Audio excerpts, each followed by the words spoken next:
ভাই একবার থেমে যাও, চোখ বন্ধ করো, নিজের ভিতরে কণ্ঠটা শোনো। সেখানে একটা প্রশ্ন লুকিয়ে আছে, সত্যিই কি সব শেষ? সত্যিই কি ব্যর্থতা মানে জীবন থেমে যাওয়া?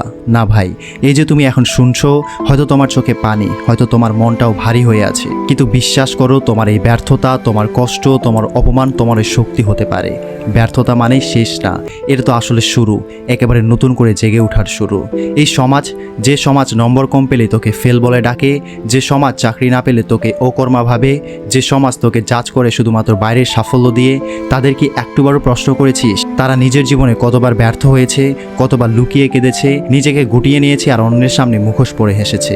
তারা তোকে জানে না ভাই, তোর ভেতরে লড়াই তারা বোঝে না। তাদের কাছে তুই ব্যর্থ কারণ তারা শুধু ফলাফল দেখে, কিন্তু জীবনের সবচেয়ে বড় শিক্ষা আসে ফলাফলের আগে যে অধ্যায় থাকে, সেই অধ্যায় থেকে, যেখানে তোকে বারবার ধাক্কা খেতে হয়, বারবার ভাঙতে হয়, বারবার অন্ধকারে দাঁড়িয়ে বলতে হয় আমি আবার চেষ্টা করব।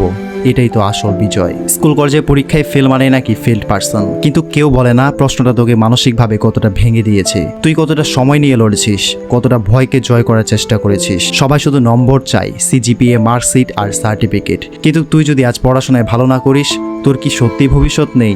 না ভাই, একটা সার্টিফিকেট যদি জীবনের শেষ কথা হয়, তাহলে পৃথিবীর সবচেয়ে সফল মানুষগুলো ব্যর্থ থেকে যেত। কেন জানিস? কারণ তারা স্কুল ফেল করেছিল, কারণ তারা ইউনিভার্সিটিতে খাপ খাইয়ে নিতে পারেনি, কারণ তারা নিয়মের মাঝে নিজেকে খুঁজে পায়নি। আর আজ তাদের গল্পই সমাজের অনুপ্রেরণা হয়ে দাঁড়িয়েছে। চাকরির জন্য তুই হাজার জায়গায় সিভি পাঠালি, কোথাও ডাক পাস না। আত্মীয় স্বজন একে একে প্রশ্ন করতে শুরু করলো কি করিস এখন? তোর তো চাকরিটাও হলো না, এত পড়াশোনা করলি কিসের জন্য? এই কথাগুলো শোনার পর তোকে কেমন লাগে? একটুও ভুল না ভাই, তুই একা না। এই চাপ, এই অপমান হাজার হাজার তরুণ প্রতিদিন বয়ে বেড়াচ্ছে। কিন্তু যদি আজ তোকে চাকরি না মেলে, সেটা কি প্রমাণ করে তুই অযোগ্য? না, এটা প্রমাণ করে তোর পথটা অন্য, হয়তো একটু কঠিন, একটু আলাদা, কিন্তু একদম থেমে যাবার মতো না। ব্যর্থতা মানে থেমে যাওয়া নয়, ব্যর্থতা মানে নতুন করে প্রস্তুত হওয়া, আরো বড় হয়ে ফেরার জন্য সময় নেয়া। অনেকেই ভাবে ভালোবাসার সম্পর্ক ভেঙে গেলে জীবনটাই ভেঙে যায়। তুই হয়তো সেই ব্যথাটা নিয়ে ঘুমাতে পারিস না, ভেবেছিস সে ছিল শেষ আশ্রয়, শেষ ভরসা। কিন্তু ভাই, যে চলে গেছে সে তো নিজের ইচ্ছেতেই তোকে ছেড়েছে, তুই নিজে তো নিজেকে ছাড়িস নাই। তুই তো এখনো তোর মনকে শক্ত করে বাঁচার চেষ্টা করছিস, এটাই তো সাহস। ভালোবাসা হারানো মানে ব্যর্থতা না, বরং এটা শেখায় যে নিজেকে ভালোবাসা কাকে বলে। নিজেকে শক্ত করা, আবার উঠে দাঁড়ানো, এটাই তোর আসল জয়। ভাইরে, সবচেয়ে ভয়ঙ্কর ব্যর্থতা হচ্ছে নিজের সঙ্গে যুদ্ধ। যখন তুই হাসিস কিন্তু তুই ভিতরে ভিতরে কাঁদিস, যখন সবাই ভাবছে তুই ঠিক আছিস কিন্তু তুই জানিস তোর ভেতরে কিছু একটা ভেঙে গেছে।